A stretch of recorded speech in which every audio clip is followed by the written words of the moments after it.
السلام عليكم ورحمة الله وبركاته. كل سنة وانتم طيبين. إن شاء الله النهاردة هعمل لكم كفتة الفراخ بطريقة سهلة وتحفة، طعمها تحفة. نبدأ ببركة الله. أول حاجة أعمل معلقتين كبار تاع الزيت، معلقتين كبار تاع الزيت، وولع البوتاغاز. هزود عليها معلقتين كبار تاع الزبدة، معلقتين كبار تاع الزبدة. أنا بسيبها برا عشان عايزاها في حاجة على درجة حرارة المطبخ. معلقة تانية واسيبها تسيح. دلوقتي حنزل عليها بصلتين كبار، دوك معلقتين زبدة كبار، معلقتين زيت كبار، وبصلتين كبار قطعتها جوليان ترانش. لا، عملها على نار متوسطة. وحاعمل ايه؟ بصوا، في ناس يقولوا لك تعملي سكر يجي كراميل. لا، ده معلومة غلط. تعملوا معلقة صغيرة تاع الملح، حتتوزع على البصل، والبصل حتتكرمل، كله حياخد نفس اللون. ده عرفتها من واحد فرنساوي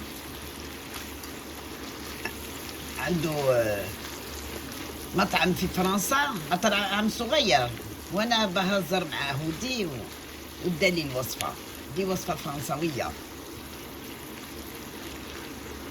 قلت له تشيري كيف البصل تاعك يجي كله نفس اللون؟ قال لي عشان الناس يفتكروا بلي تعملي سكر. هو مش سكر، هو الملح. تعملي ملح يجي كله كراميليزي. حزود شوية زعتر. الزعتر حيطلع واحد طعم ما عندي ما نقول لكم. كما يقولوا في مصر تروحوا من الناحية الثانية. الناحية الثانية ايه؟ ما نعرفش، يعني حتغيروا الاتجاه. فوالا ابتدى يحمر عشان البصل حينزل كل المية تاعو مع الملح. ما شفتوش كي تعملوا باذنجان تعملوا له الملح، مش بينزل كل المية تاعو، والمية دي حتنشف والبصل حيتحمر يولي احمر زي الكراميل. والزعتر حيدي لكم واحد ريحة تحفة. شوفوا ابتدى يتكرمل. انزل عليه توم، فصين توم،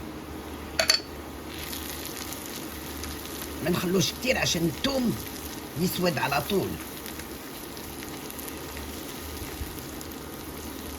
افضل اقلب لحد ما كله يكون عنده لون بني على نار شوية أكتر من واطية، يعني لا متوسطة ولا واطية قوي. دلوقتي حزود كوباية ونص تاع الشوربة، كوباية ونص تاع الشوربة. بعمل على نار واطية عشان البصل ما يلزقش، يفك من بعضهم، وعشان الصوص تتقل. اخليه على نار واطيه خالص، وارجع لكم تاني. جبت صدور فراخ قطعتهم يعني مكعبات وحفرمهم. ممكن تجيبوا نص على حسب العائله. حفرمها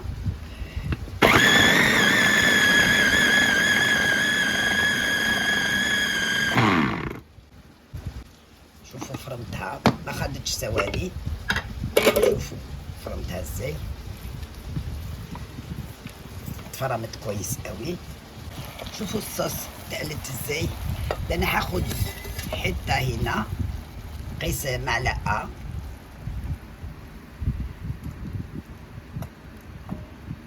واسيب ده فوالا. جبت الفراخ مفروم تفرم حلو قوي.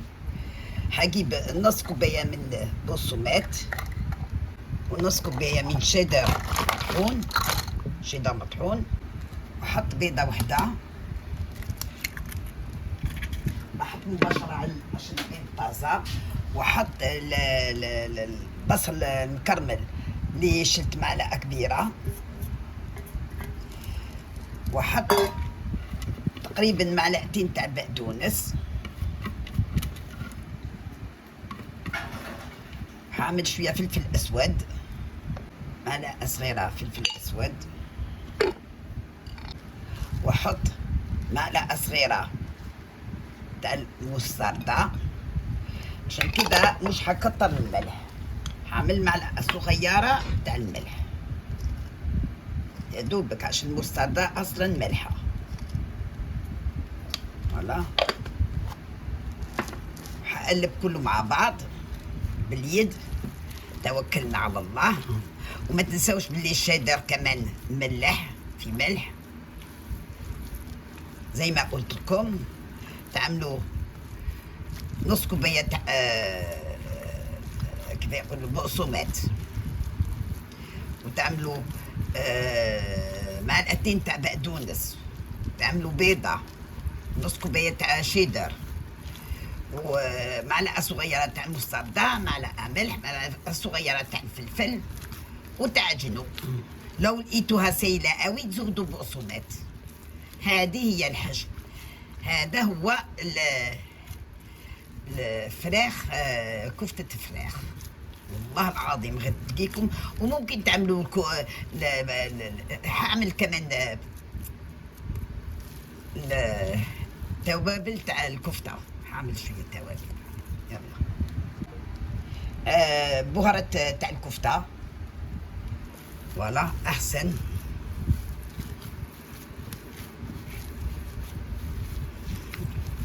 فوالا، هذيك هي. فوالا دلوقتي ابل شويه ايدي. جبت صينيه عملت عليها سيليكون. انا بطبخ في الفرن بالسيليكون. الورق تاع الزبده تاع مصر تلزق حتى ولو بللتيها. وعمل كور صغيره. يا تعملوا زبده، عفوا، يا تعملوا زيت يا تعملوا ميه، عشان ايه ما يلزقش في ايدكم. وكده كده ما بيلزقش. فوالا، هعمل كور. هدخلها على الفرن ربع ساعة كده واطلعها تاني. دلوقتي انا هعمل كم كور، هعمل الكفتة كلها وارجع لكم تاني. شوفوا حبايبي، ها كورتو. انا عارفة بلي في السيليكون مش هيلزق. وفي ملاحظة، لو عايزين تكوروها تعملوا شوية مية، تعملوا شوية زيت، تعملوا عشان ما يلزقش. هو أصلا ما يلزقش عشان البقسماط شربت الحاجات سايلة.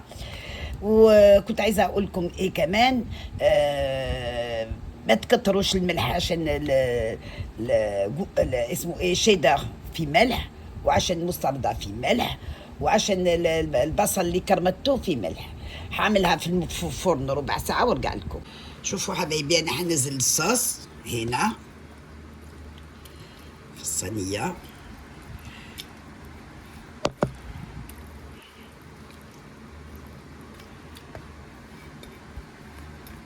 الصوص ولات تقيلة حلوة قوي. فوالا، خرجت الكفتة بالفرن ما شاء الله عليها. شوفوا الكفتة، شوفوا لونها ذهبي.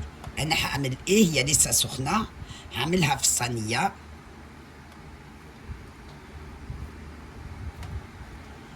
بسم الله.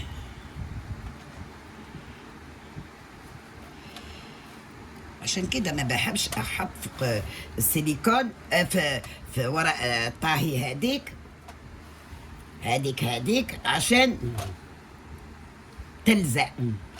ها شوفوا كده ولزقت.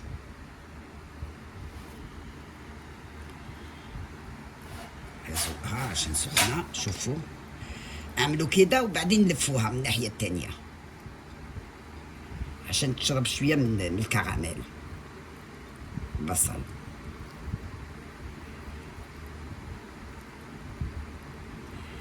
اللي يكون مثلا عيله كبيره يعمل انا مش نص كيلو، اقل من نص كيلو، يعني الصدر وحاجه بسيطه. فوالا دلوقتي هعمل ايه؟ هرش عليها شويه جبنه شيدر وجبنه موزاريلا. احط شويه موزاريلا، انتم عارفين انا اللي بعملها. يعني ايه؟ يعني اطلعها من الفريزر، يا دوبك تفك اروح على طول اخذ لي ناخذ ونرجعها، عشان لو خليتها تولي ميه، انتم عارفين. واعمل فيها شيدر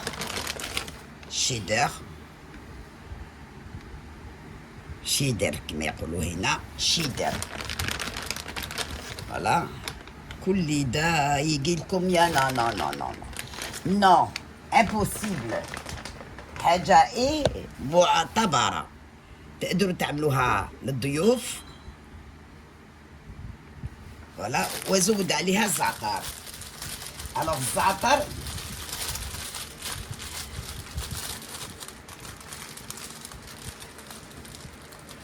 زود عليها شويه زعتر. الزعتر ده نمبر وان. فوالا فوالا حبايبي، الصينيه كيفاه راهي، شوفوا شوفوا. حجيب ارش شويه الوش، شويه زيت مش كتير.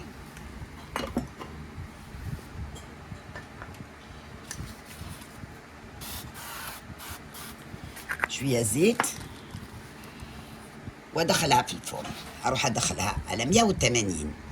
شوفوا حبايبي كيف تحمرت ما شاء الله. نخليها شويه عشان لسه احنا الفطور عندنا لسه. هعملها لكم في طبق تقديم واوريها لكم. شوفوا حبايبي هعملها في طبق. لو تعملوا رز اعملوا، حطوا على الطبق رز. شوفوا شوفوا الكراميل، شوفوا يجي تحفة. شوفوا الكراميل.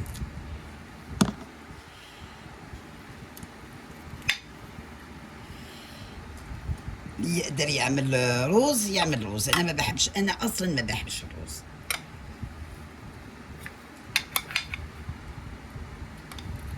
وبنتي النهارده حتفطر في الشغل، عاملين أكلة في الشغل، خدت أكل الصبح، كل واحد يعمل صنف صنفين. هي قامت الصبح طبخت.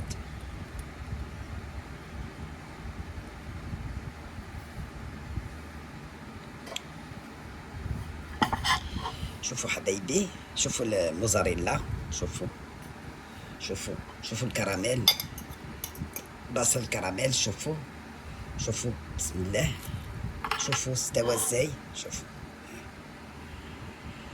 احنا لسه ما فطرناش. ان شاء الله الوصفه تعجبكم، ما تنسونيش في السبسكرايب واللايك. اللايك عشان الفيديوهات تاعي تنتشر، وان شاء الله باذن الله باذن الله باذن الله الوصفه دي تعجبكم، واشوفكم في الوصفه الجايه. دي وصفه فرنساويه وتتعمل في العزومات. مع السلامه، باي باي. شوفوا طلع ازاي، شوفوا الكراميل، بصل مكرمل، شوفوا طلع ازاي، شوفوا استوى ازاي، شوفوا طلع تحفة. ان شاء الله الوصفة تعجبكم، اهم حاجة تدعموني، واشوفكم ان شاء الله في الوصفة الجاية. وصفة تحفة، هعمل لكم وصفة تحفة، واقول لكم باي باي. صحة فطوركم، كل سنة وانتم طيبين.